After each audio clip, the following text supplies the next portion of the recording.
আসসালামু আলাইকুম, welcome back to SN kitchen. আজকে আমি আপনাদের সাথে শেয়ার করব শুকনো চালের গুঁড়ি দিয়ে চিটা পিঠা বানানোর স্টেপ বাই স্টেপ 3টি পদ্ধতি। এই পিঠাগুলো সফট, পারফেক্ট টেক্সচার এন্ড স্বাদে ইররেসিস্টিবল, যা আপনার ফ্যামিলি এন্ড ফ্রেন্ডকে বানিয়ে খাওয়ালে তারা খেয়ে মজা পাবে। ভিডিওটি শেষ পর্যন্ত দেখুন, কারণ আমি শেয়ার করব স্পেশাল টিপস যা আপনার পিঠাকে আরো সফট, টেস্টি এন্ড প্রফেশনাল লেভেলে নিয়ে যাবে। ভিডিওটি ভালো লাগলে লাইক করুন, কমেন্ট করুন যে পিঠা বানানোর কোন পদ্ধতিটি আপনার কাছে ভালো লেগেছে। আর এসএন কিচেনের সাবস্ক্রাইব করে পাশে থাকলে ভালো হতো। সো আর কথা না বাড়িয়ে চলুন দেখে নেই ছোট ছোট স্বাদে ভরা চিটা পিঠা বানানোর এক্সাক্ট প্রসেস। 1 কাপ শুকনো চালের গুঁড়ি নিয়ে নিলাম। দিচ্ছি হাফ কাপ ময়দা। ময়দাটা ইউজ করলে এই পিঠাটা অনেকক্ষণ পর্যন্ত সফট থাকে। হাফ টিস্পুন লবণ দিয়ে দিচ্ছি। আমি উপকরণগুলো একটু মিশিয়ে নিচ্ছি। 1 কাপ নর্মাল টেম্পারেচার পানি অ্যাড করে দিচ্ছি।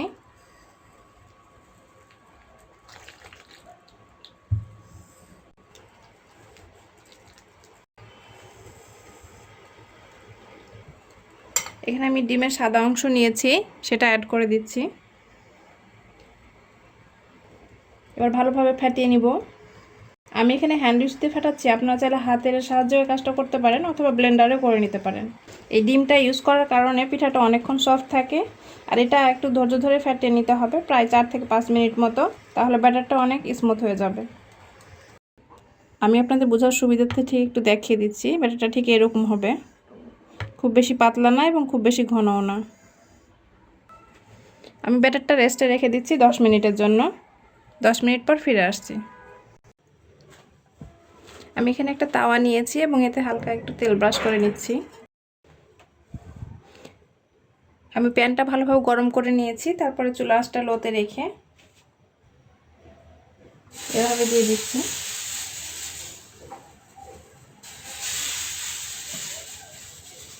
যেহেতু এভাবে ছিটিয়ে ছিটিয়ে পিঠাটা বানানো হয়, তাই এটার নাম হয়েছে চিটা পিঠা। আর এটাই সবথেকে অথেন্টিক প্রক্রিয়া।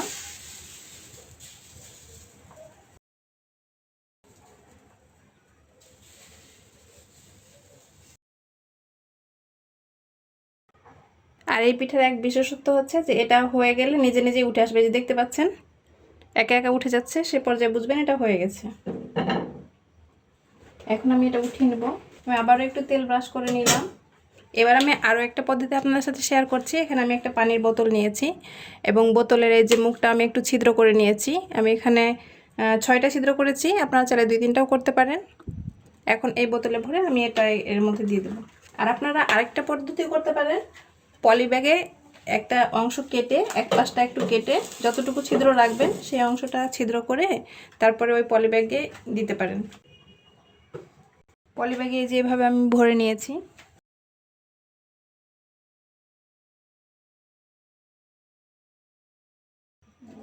পাইপিং ব্যাগ ছিদ্র করে এই প্রক্রিয়াতেও করে নিতে পারেন।